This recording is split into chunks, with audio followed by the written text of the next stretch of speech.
Livro narrado com execução de Cristiane Batista. Inscreva-se, deixe sua curtida, grata. Carl Gustav Jung. A psicogênese da esquizofrenia. Conferência realizada na sessão de psiquiatria da reunião da Royal Society of Medicine, aos 4 de abril de 1939, em Londres. Publicada no Journal of Mental Science LXXXV. Londres, 1939, p. 999101. A tradução do inglês foi feita para a edição da obra completa por Hans Thiele Dorman. Há 20 anos, pronunciei perante esta mesma sociedade uma conferência sobre o problema da psicogênese das doenças mentais. Era então presidente William McDougall, cuja recente morte todos nós lamentamos com pesar. Ainda hoje, poderia eu repetir sem hesitar o que disse então sobre a psicogênese, pois aquela conferência nenhum sinal ou efeitos notáveis deixou nos manuais ou nas clínicas. Embora seja avesso a repetições, parece-me impossível dizer algo de novo a respeito de um tema que, nesses vários anos, em nada mudou. Acumulei muita experiência, amadureci algumas conceituações, mas não posso dizer que meu ponto de vista tenha sofrido uma mudança radical. Na verdade, encontro-me na situação desconfortável daquele que acredita em alguma coisa com convicção, mas teme, por outro lado, ceder ao hábito de repetir velhas histórias. O problema da psicogênese é discutido há muito tempo, mas continua sendo um problema moderno, para não dizer ultramoderno. Hoje em dia, quase não há dúvida de que exista na base das neuroses alguma coisa orgânica fora de ordem, se bem que, há 30 anos atrás, no que diz respeito à histeria e às neuroses, isso não passasse de uma vaga suspeita, mesmo para os mais entusiastas da anatomia cerebral. Mesmo assim, os peritos na matéria, em sua grande maioria, se viram obrigados a aceitar as causas psíquicas da histeria e das neuroses análogas. Contudo, no que concerne às doenças mentais e, em particular, a esquizofrenia, acredita-se, com unanimidade, que a etiologia seja fundamentalmente orgânica, apesar de não se ter podido comprovar a existência de lesões específicas das células cerebrais. Ainda hoje, a questão se a esquizofrenia em si pode lesar as células cerebrais não foi respondida de modo satisfatório, nem tampouco as questões mais específicas que visam a determinar em que medida as desintegrações orgânicas primárias podem ou não explicar a sintomatologia da esquizofrenia. Concordo inteiramente com Bleuler que a grande maioria dos sintomas é de natureza secundária e que suas causas são, sobretudo, psíquicas.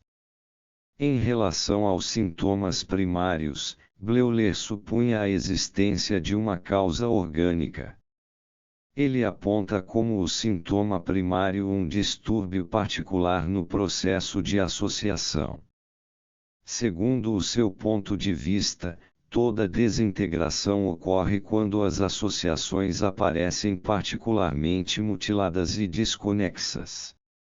Ele recusa o conceito de seiunctio de Wernicke, devido às suas implicações anatômicas, e prefere empregar o termo esquizofrenia que evoca, de maneira clara, um distúrbio funcional. Esta espécie de distúrbio, ou qualquer outra semelhante, pode ser observada em vários tipos de estados delirantes. O próprio Bleuler demonstrou a importante semelhança entre as associações esquizofrênicas e os fenômenos de associação recorrentes nos sonhos e nos estados entre a vigília e o sono. Sua descrição deixa nítida a coincidência entre o sintoma primário e o estado de abaecimento nível mental, investigado por Pierre Janet. Esse estado nasce de uma típica faiblesse de Lavoisier. Desde que a força de vontade seja entendida como a principal força condutora e diretora de nossa vida mental, pode-se dizer então que o conceito de abaecimento de Janet explica o estado psíquico em que uma sequência de pensamentos não é capaz de alcançar um desencadeamento lógico, ou é interrompida por conteúdos estranhos que não foram suficientemente inibidos. Embora Bleuler não cite expressamente Janet, me parece que o abaecimento de Janet corresponde, com precisão, à caracterização dos sintomas primários feita por Bleuler. É bem verdade que a hipótese de Janet se aplica, fundamentalmente, à sintomatologia da histeria e demais neuroses que, sem dúvida alguma, são psicogênicas, diferindo em absoluto da esquizofrenia. Todavia, existem algumas analogias entre o estado mental neurótico e o esquizofrênico que são dignas de nota. Ao investigar os testes de associação dos neuróticos, pode-se observar que as associações normais se veem perturbadas por intervenções espontâneas de conteúdos complexos, típicas do abaecimento. A dissociação pode chegar ao ponto de criar uma ou mais personalidades secundárias, onde cada uma delas parece possuir uma consciência própria. Mas a diferença fundamental entre a neurose e a esquizofrenia reside no fato de que a primeira preserva a unidade potencial da personalidade, unidade que pode, não apenas ser percebida pelo especialista, como também ser reconstituída por meio de hipnose, apesar da fragmentação da consciência. Isso já não acontece na esquizofrenia. Embora um teste comum de associação possa decorrer de maneira bem semelhante ao de um neurótico, um exame mais detalhado mostra que, no paciente esquizofrênico, a ligação entre o eu e os demais complexos encontra-se, às vezes mais, às vezes menos, inteiramente rompida. A cisão não é relativa e sim absoluta. Um paciente histérico pode sofrer de mania de perseguição muito próxima de uma verdadeira paranoia. A diferença, no entanto, consiste em que, no primeiro caso, o delírio ainda pode retornar ao controle da consciência, ao passo que, na paranoia, isso é impossível. De fato, uma neurose se caracteriza pela autonomia relativa de seus complexos.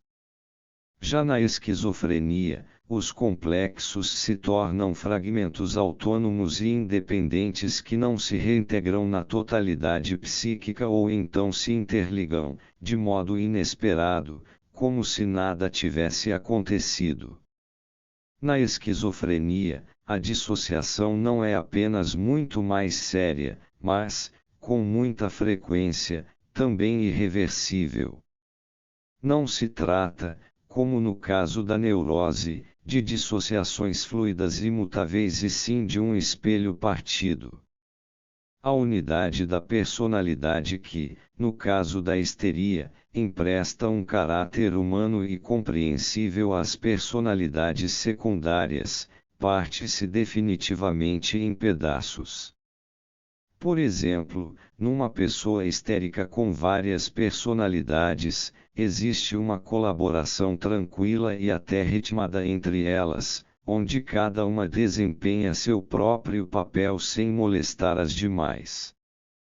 Pode-se intuir a presença de um spiritas redor, de uma figura central, que dirige, de maneira quase racional, a cena em que as várias personalidades representam um drama mais ou menos sentimental.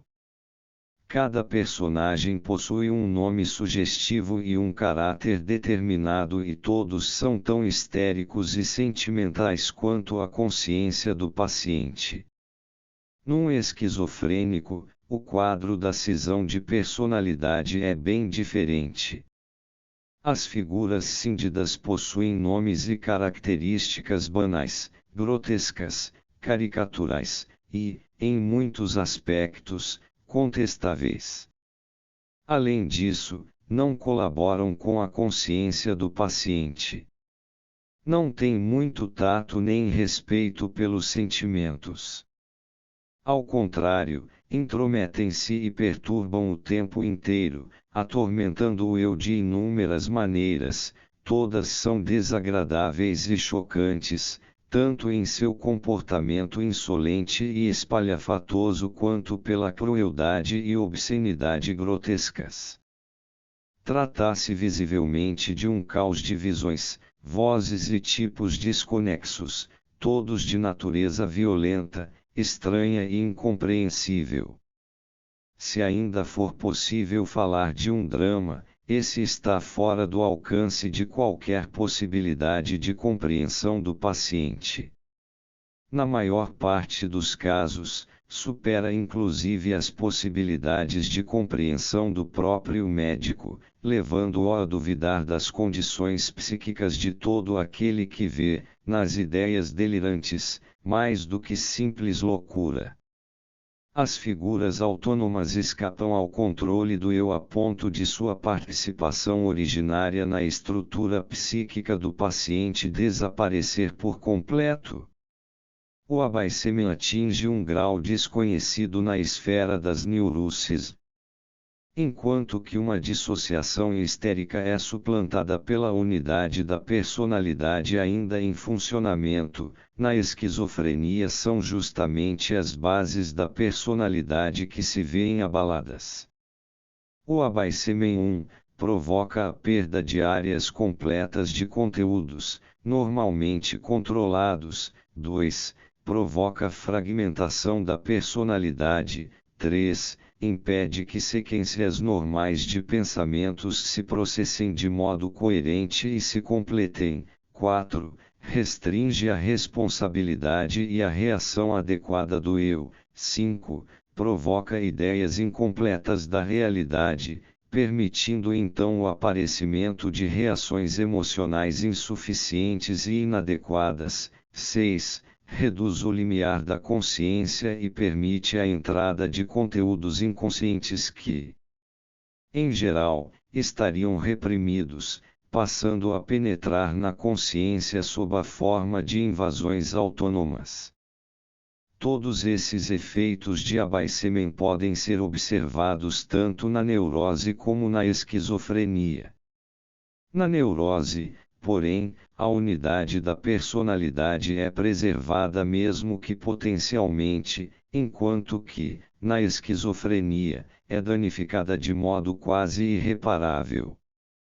Devido a esses danos fundamentais, a cisão da psique em elementos dissociados significa uma verdadeira destruição de suas relações anteriores. A psicogênese da esquizofrenia, de início, nos leva então a perguntar: pode-se considerar o sintoma primário, o abaissement extremo, como consequência de um conflito psicológico e de outras dificuldades de natureza emocional? Acho desnecessário discutir a fundo, como Bleuler, se os sintomas secundários devem ou não sua existência e forma específicas a determinações psicológicas. Bleuler estava totalmente convencido de que sua forma e conteúdo, isto é, sua fenomenologia individual, era consequência de complexos emocionais. Concordo com Bleuler, cuja experiência com a psicogênese de sintomas secundários coincide com a minha, porque trabalhamos juntos, durante os anos que precederam seu famoso livro sobre a dementia praecoce. Na verdade, já em 1903 comecei a analisar os casos de esquizofrenia para fins terapêuticos. Não existe qualquer dúvida sobre a determinação psicológica dos sintomas secundários. Sua estrutura e origem não diferem da estrutura e origem dos sintomas neuróticos, exceto por apresentarem todas as características de conteúdos psíquicos que não mais se encontram sob o controle da unidade da personalidade. De fato, não existe nenhum sintoma secundário que não dê sinais de um abaissemen típico.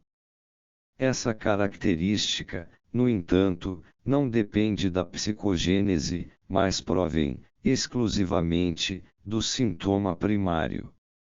Ou, em outras palavras, as causas psicológicas só geram sintomas secundários com base em processos primários. Sendo assim, ao se tratar da questão sobre a psicogênese na esquizofrenia, os sintomas secundários podem ser abandonados. Existe apenas um problema no que se refere à psicogênese do estado primário, ou seja, do abaissemen extremo que, do ponto de vista psicológico, constitui a raiz da desordem esquizofrênica. A questão é, existe alguma razão para se acreditar que as causas do abaissemen sejam de ordem puramente psicológica? Como se sabe, um abaissemen pode se dar por vários motivos: fadiga, sono normal, êxtase, febre, anemia, forte afeto, choque, doenças orgânicas no sistema nervoso central, como também por psicologia de massa, mentalidade primitiva, fanatismo religioso e político, além de fatores constitutivos ou hereditários. A forma mais geral de abaissemen não produz efeitos graves sobre a unidade da personalidade. Por isso é que todas as dissociações e fenômenos psíquicos que provêm desse abaissemen trazem a marca característica de uma personalidade intacta. As neuroses são consequências específicas de um abaissemen, aparecendo geralmente de forma habitual ou crônica.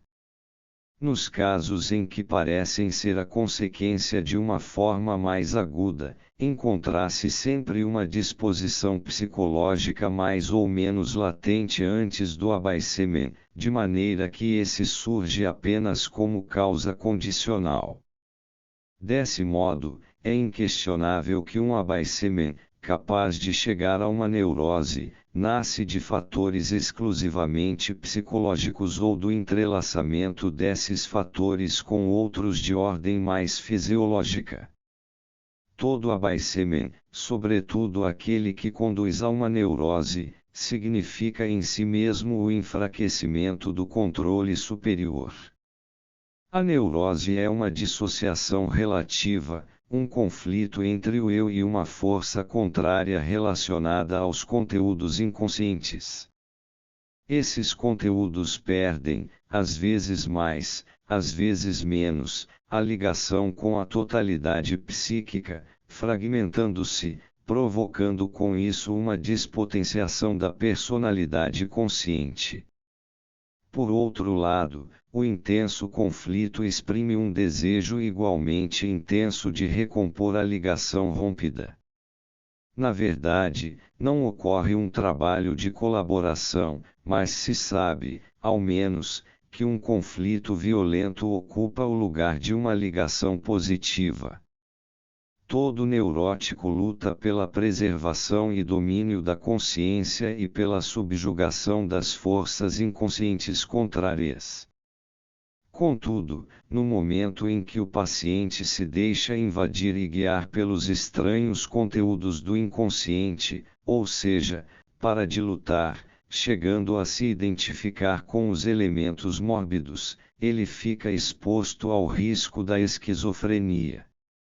O abaissemen alcança então um grau funesto em que o eu perde toda a força para resistir à influência de um inconsciente aparentemente mais poderoso. A neurose se encontra aquém do ponto crítico, ao passo que a esquizofrenia se encontra além dele. Sem dúvida alguma, os motivos psicológicos podem provocar um abaissement que acaba se convertendo numa neurose.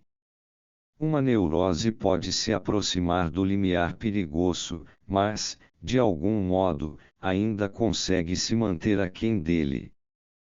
Caso ultrapasse este limiar, deixará de ser neurose. Mas será que podemos ter plena certeza de que uma neurose jamais ultrapassará o limiar perigoso?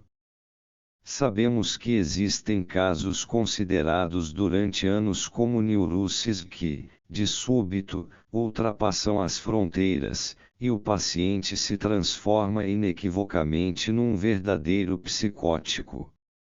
O que teríamos a dizer sobre isso? Poderíamos dizer que se trata de um caso de psicose latente, que foi sempre uma psicose, escondida, velada ou camuflada por uma suposta neurose. Mas o que aconteceu na verdade? Durante muitos anos, o paciente lutou por preservar o eu, por manter o controle e a unidade de sua personalidade. No final, porém, desistiu, deixando-se vencer pelo invasor frente ao qual não é mais capaz de resistir. Não é que ele tenha sido simplesmente tomado por uma emoção violenta. Ele foi realmente tragado por uma maré de forças poderosas invencíveis e por formas de pensamento muito além de qualquer emoção comum, ainda a mais violenta. Essas forças e conteúdos inconscientes já se encontravam presentes há muito tempo e ele conseguiu lutar contra eles durante anos com sucesso. Na verdade, esses conteúdos não existem apenas no paciente e sim no inconsciente de toda pessoa normal que, no entanto, tem a felicidade de não suspeitar disso. Eles não surgem do nada nem resultam, tampouco, da intoxicação de células cerebrais, mas constituem partes integrantes de nossa psique inconsciente. Manifestam-se da mesma forma ou de forma semelhante em inúmeros sonhos, produzidos durante períodos da vida que, aparentemente, nada tem de errado. Aparecem também nos sonhos de pessoas normais que jamais estiveram próximas de uma psicose.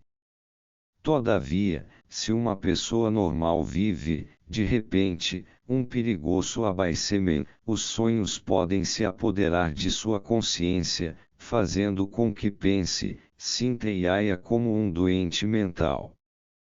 A pessoa ficará enlouquecida como o personagem de Andreev que acreditava poder ladrar para a lua sem perigo algum, pois sabia ser absolutamente normal. Mas com o tempo, ele foi perdendo a consciência mínima existente entre o normal e o louco a ponto de o outro lado o subjugar por completo e ele enlouquecer realmente. O que aconteceu foi que o paciente teve um leve ataque que muitas vezes não passa de um pânico súbito que o fez perder as esperanças ou duvidar de si mesmo, liberando o material reprimido como numa grande enchente. Em meus quase 40 anos de experiência, vi inúmeros casos de neurose que desenvolveram uma fase psicótica ou uma psicose duradoura. Suponhamos que esses casos fossem realmente casos de psicose latente velada sob o manto de uma neurose. O que significa de modo mais preciso uma psicose latente? Significa, em última instância, a possibilidade de alguém sofrer um distúrbio mental em algum momento de sua vida. A existência de materiais inconscientes estranhos não prova nada, pois esses mesmos materiais podem ser vistos nos neuróticos, nos pintores modernos, nos poetas e também na maior parte das pessoas normais que valorizam, com especial atenção, os seus sonhos. Além disso, existem paralelos muito sugestivos com a mitologia e o simbolismo de todos os povos e épocas. A possibilidade de uma psicose posterior nada tem a ver com a estranheza dos conteúdos inconscientes e sim com a condição de a pessoa suportar um certo pânico ou resistir à tensão crônica de uma psique que se encontra em luta consigo mesma. Com muita frequência, trata-se simplesmente de um pequeno exagero, de uma gota d'água que faz com que o copo transborde, ou de uma faísca que explode o barril de pólvora. Sob a pressão de um abaecimento extremo, a totalidade psíquica se fragmenta em vários complexos e o complexo do eu deixa de desempenhar o papel principal, tornando-se apenas um dentre os outros de igual importância ou ainda mais importantes. Todos esses complexos se revestem de uma personalidade, embora permaneçam fragmentos. É fácil então compreender por que, numa tensão crônica, as pessoas se tornam intranquilas ou até completamente desmoralizadas, duvidando de suas esperanças e expectativas. Podemos entender também por que não são mais capazes de dominar sua força de vontade, seus afetos e pensamentos. Nesse tipo de estado mental, é bastante provável que um dos fragmentos da psique venha a alcançar um certo grau de autonomia. Sob esse aspecto, a esquizofrenia não se comporta diferentemente de um distúrbio puramente psicológico. Nesse estágio da sintomatologia, seria inútil procurar algo que fosse típico da doença. A dificuldade real começa quando a personalidade se desintegra e, em consequência, o complexo do eu renuncia à sua predominância normal. Como acabei de explicitar, não podemos comparar o que acontece na esquizofrenia com uma personalidade múltipla ou com certos fenômenos religiosos e místicos. O sintoma primário não parece mostrar nenhuma semelhança com qualquer tipo de distúrbio funcional. Tudo se passa como se as fundações da psique cedessem, como se uma casa normal ruísse numa explosão ou terremoto. Faço intencionalmente essa comparação porque estas imagens correspondem à sintomatologia dos estados iniciais. Sallie nos forneceu uma descrição muito viva desses trâmbios sinestésicos, comparando-os a explosões, tiros de pistola e outros ruídos violentos sobre a cabeça. Ao serem projetados, aparecem como terremotos, catástrofes cósmicas, queda de estrelas, fragmentação do Sol e da Lua, transformação dos homens em cadáveres, congelamento do universo, etc. Como afirmei, o sintoma primário não parece possuir nenhuma semelhança com qualquer espécie de distúrbio funcional, contudo ainda não me referi ao fenômeno do sonho. Os sonhos podem produzir imagens igualmente catastróficas. Eles mostram de tal maneira os estágios de desintegração pessoal que se poderia dizer, sem exagero, que o sujeito do sonho é um doente mental, ou que o sonho é um delírio que ocupou o lugar da consciência normal. Explicar o delírio como um sonho que se tornou realidade não é nenhuma metáfora. As fenomenologias do sonho e da esquizofrenia revelam certa proximidade e identidade, guardando, naturalmente, algumas diferenças. A primeira acontece durante o sono enquanto a outra no estado de vigília ou consciência. O sono é também um abaecimento do nível mental que provoca um esquecimento maior ou menor do eu. Contudo, o mecanismo psíquico que causa a dissolução e a desintegração da consciência durante o sono ainda é uma função normal que se encontra, praticamente, sob o domínio da vontade. Já na esquizofrenia, temos a impressão de que essa função se perfaz de maneira a provocar um estado semelhante ao sono em que a consciência fica reduzida ao plano do sonho ou então que os sonhos se intensificam, tornando-se equivalentes à consciência. Mesmo sabendo que o sintoma primário surge com o auxílio de uma função normal sempre presente, ainda é preciso esclarecer por que aparece um estado doentio e não a consequência normal do sono. Devemos ainda frisar que o sintoma primário não gera propriamente o sono, mas algo que perturba o sono, isto é, o sonho. Os sonhos decorrem de uma dissolução incompleta da consciência ou de um estado de excitação do inconsciente, cuja interferência abala o sono. O sono é perturbado quando muitas partes da consciência se mantêm em movimento ou quando existem conteúdos inconscientes com uma carga muito grande de energia que ultrapassam o limiar, criando um estado relativamente consciente. Por isso, alguns sonhos podem ser explicados como remanescentes de impressões conscientes, enquanto outros provêm diretamente de fontes inconscientes que jamais chegaram à consciência.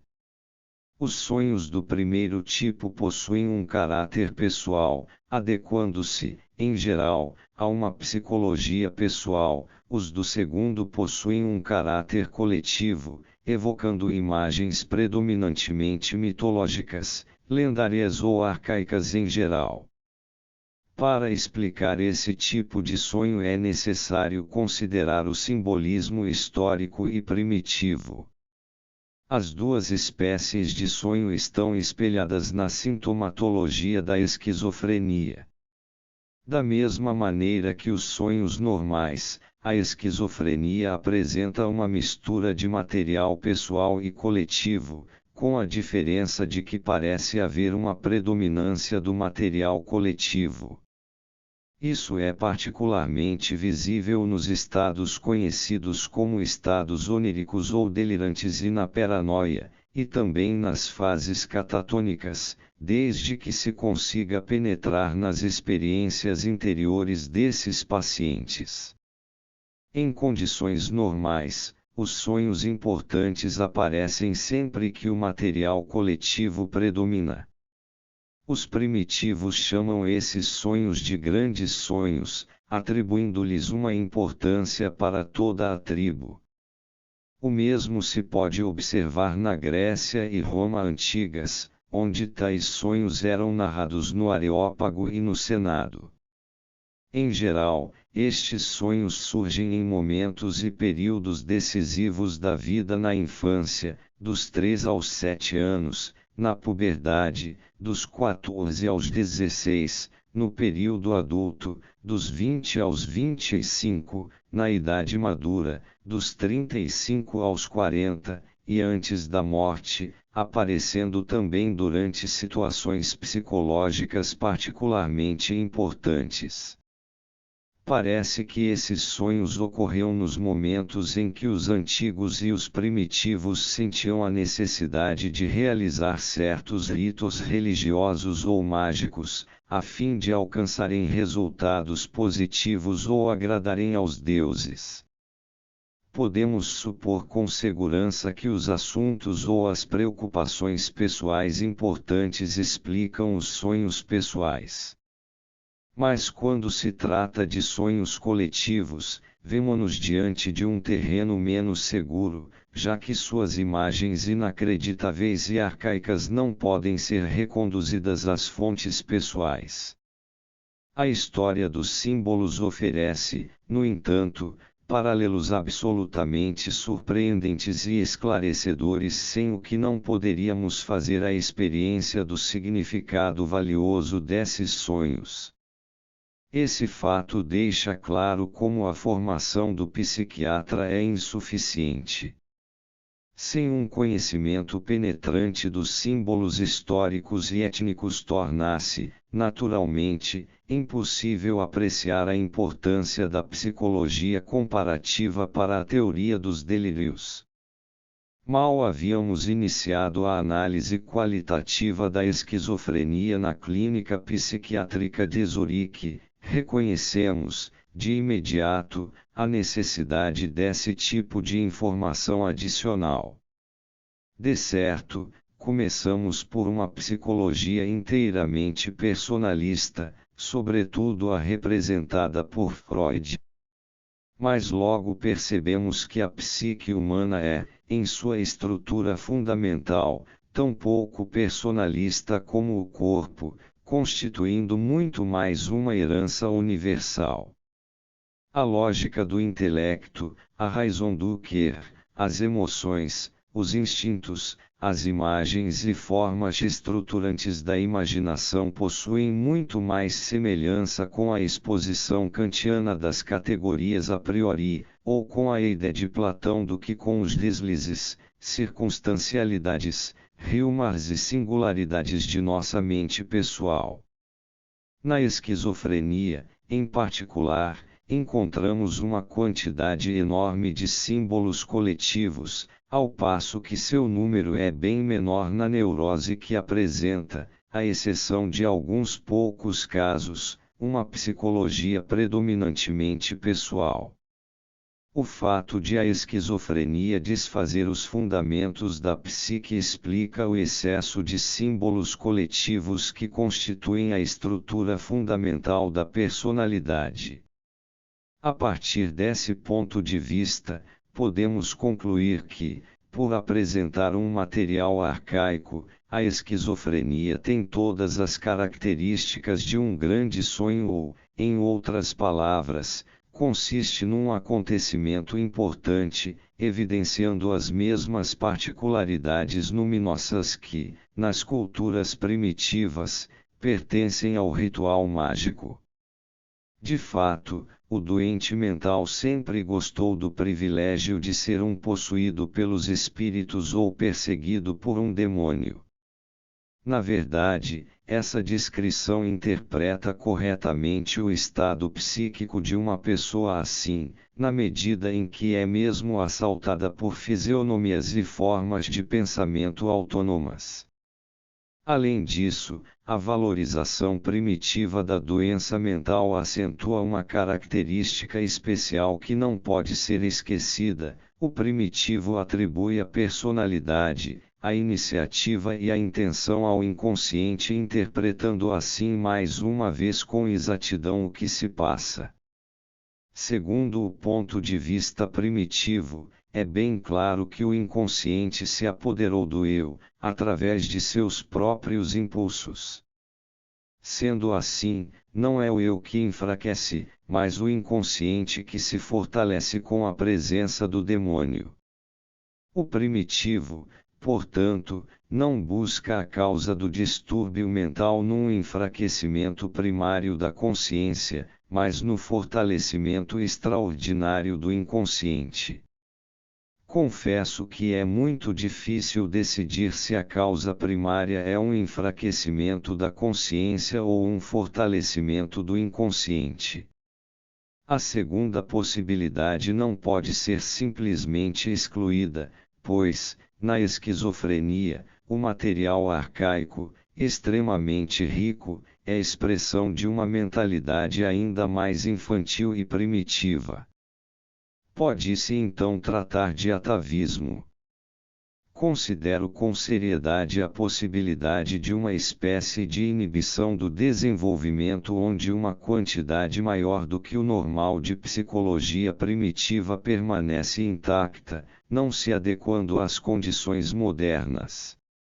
É natural que, sob tais condições, uma parte considerável da psique não consiga seguir o passo do progresso normal da consciência.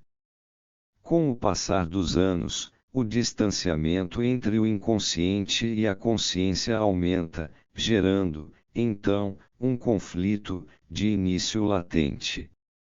Se, no entanto, um esforço especial de adaptação for exigido e a consciência tiver que recorrer às suas fontes inconscientes, o conflito se manifesta, a mente primitiva, até então latente, irrompe, de repente, com conteúdos por demais incompreensíveis e estranhos para serem assimilados. Num grande número de casos, esse momento marca o início de uma psicose. Não podemos nos esquecer de que muitos pacientes dão a impressão de possuir uma consciência moderna, bastante desenvolvida e, muitas vezes, especialmente concentrada, racional e obstinada. Contudo, esse tipo de consciência pode rapidamente apresentar sinais de uma natureza defensiva, o que significa um sintoma de fraqueza e não de fortalecimento. É possível que, na esquizofrenia, a consciência normal se depare com um inconsciente extremamente forte ou então que a consciência seja fraca e incapaz de deter a influência do material inconsciente. Na prática, devo mesmo considerar dois tipos de esquizofrenia, uma de consciência fraca e outra de inconsciente forte.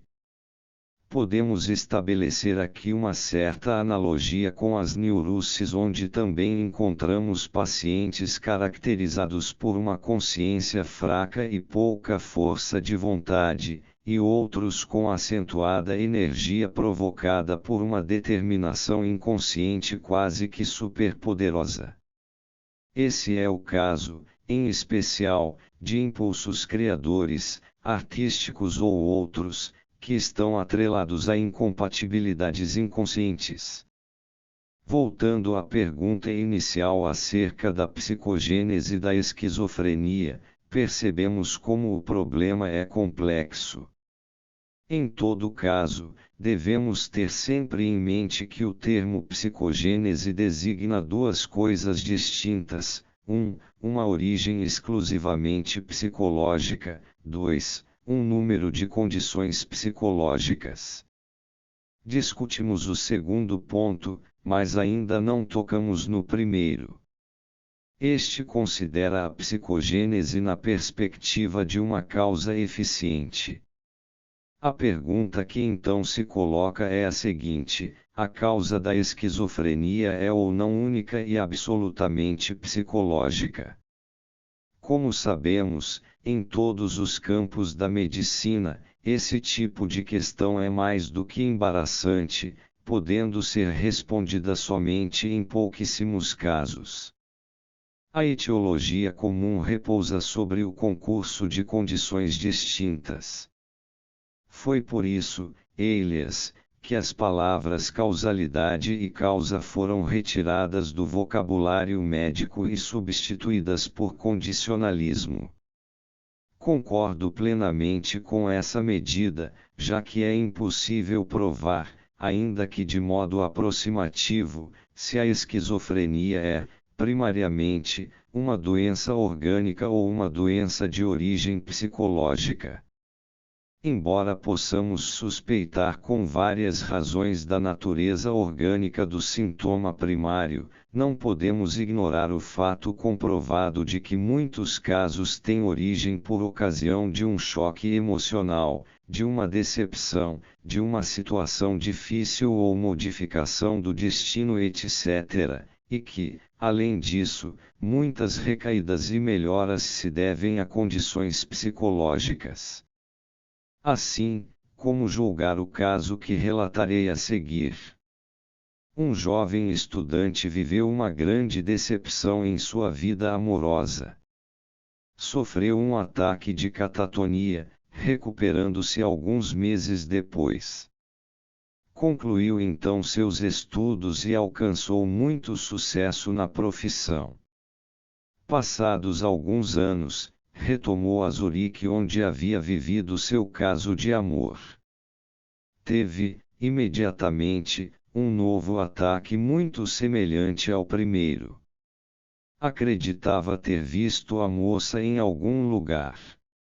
Recuperou-se e evitou, durante muito tempo, a cidade. Mais tarde voltou novamente e, em alguns dias, sofreu um outro ataque com a impressão de ter visto a moça, agora com um filho. Meu mestre Eugene Bleuler costumava dizer que uma causa psicológica pode somente produzir os sintomas da doença, mas nunca o sofrimento em si.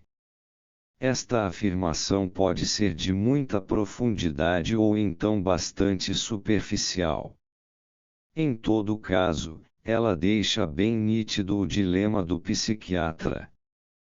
Pode-se achar uma coisa muito inteligente dizer que nosso paciente voltou a Zurique quando sentiu a aproximação da doença. Contudo, não se pode negar que ele amava muito a moça. Jamais teve contato com outra mulher e seus pensamentos estavam sempre voltados para Zurique. O que há de mais natural do que o desejo de rever de vez em quando as ruas e casas em que a encontrou, mostrando, assim, sua nostalgia insuperável? Seria isso insanidade? Além do mais, não sabemos que aventuras e êxtases ele viveu em sua perturbação mental, que esperanças estimulantes o seduzirão a reviver o que acontecera. Tratei certa vez de uma moça esquizofrênica que disse o quanto me odiava por eu lhe impossibilitar uma volta à sua bela psicose. Meus colegas, ao saberem disso, disseram: este não pode ser um caso de esquizofrenia, sem saber que eles mesmos haviam feito o seu diagnóstico, pois não suspeitavam de que se tratava da mesma paciente. Devemos então afirmar que nosso paciente adoeceu antes de se ter apaixonado ou antes de ter vindo a Zurique.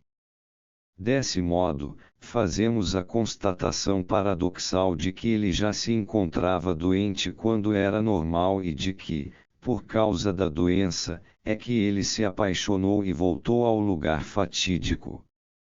Ou será que devemos dizer que o choque do sofrimento amoroso foi tão grande que ele, ao invés de cometer um suicídio, enlouqueceu, voltando para o lugar de suas lembranças e nostalgia incuráveis? Mas alguém naturalmente poderá objetar que nem toda pessoa enlouquece por causa de uma decepção amorosa. É evidente que não. Tampouco quanto é certo que nem toda pessoa se suicida, se apaixona de maneira tão extremada ou permanece sempre fiel ao primeiro amor. Devemos então suspeitar de uma fraqueza orgânica da qual não temos uma prova concreta ou responsabilizar a paixão por todos os sintomas existentes. As vastas consequências do abaissement inicial constituem uma objeção importante à hipótese de uma origem puramente psicológica.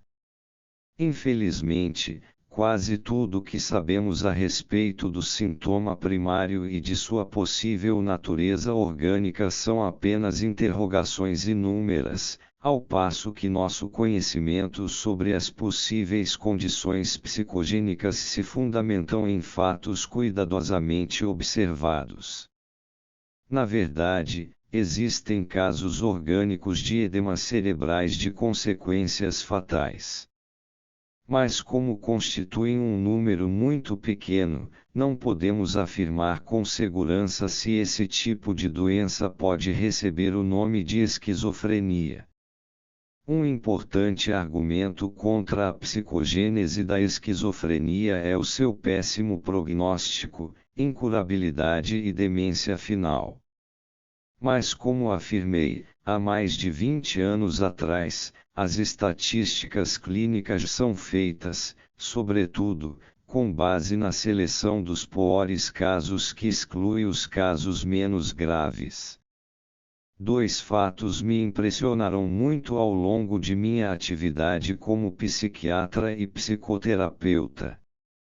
Um diz respeito à profunda transformação sofrida pela maior parte dos hospícios nesse tempo.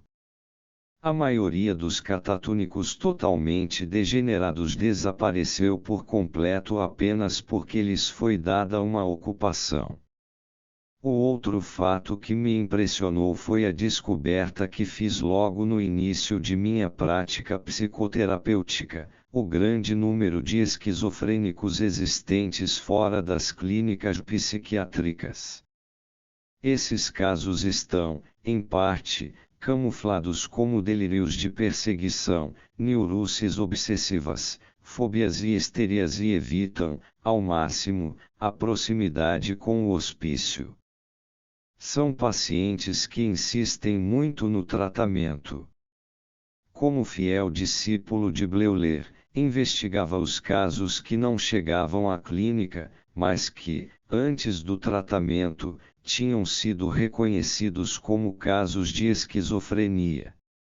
Embora me sentisse sem nenhum recurso científico para tratá-los, persistia no tratamento a ponto de me dizerem que não podiam ser casos de esquizofrenia. Existem muitas psicoses letontas, algumas não muito letontas, contudo só muito poucas podem, em condições favoráveis, ser submetidas à análise psicológica, alcançando, muitas vezes, apenas resultados sofríveis.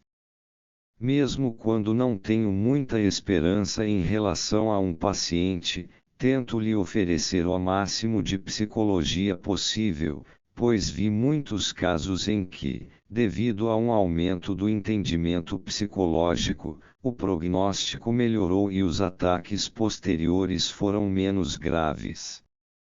Ao menos era o que parecia.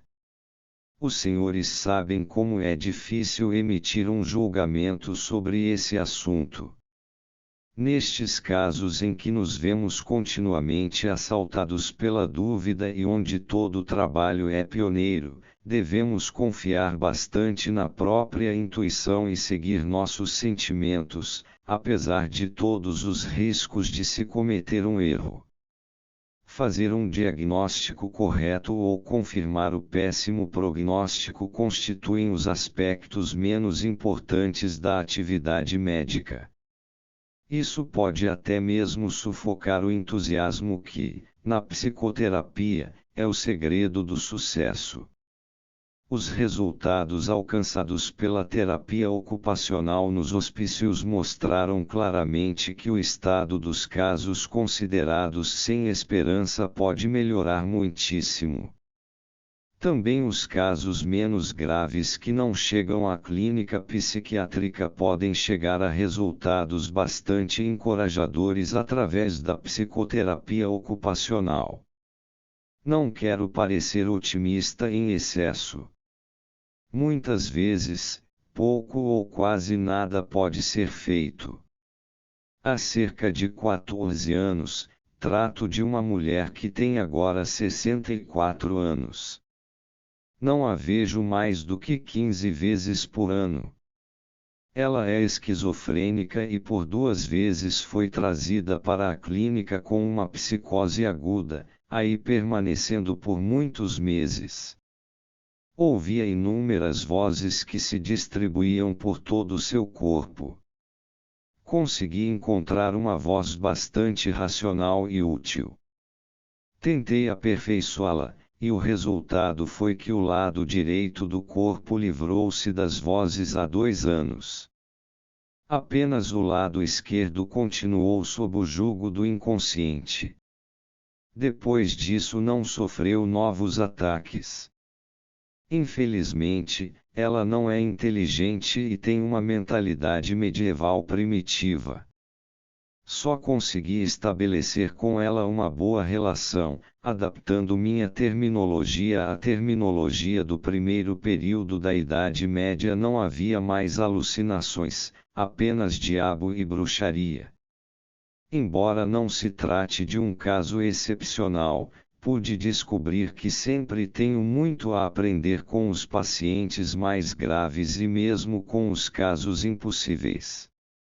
Trato destes como se não fossem orgânicos e sim psicogênicos e como se pudesse curá-los, utilizando meios puramente psicológicos.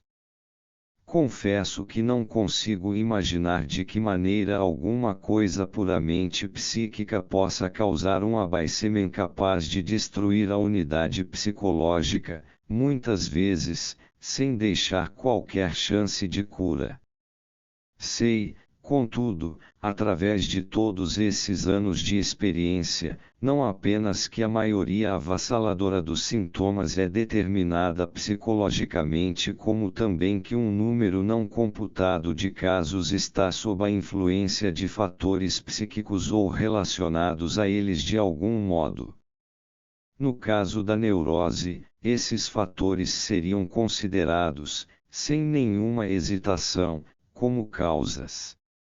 No entanto, como a anamnesia correta só consegue ser descoberta após muitos meses de trabalho cuidadoso mesmo numa neurose, as estatísticas não mencionam nada sobre esses aspectos.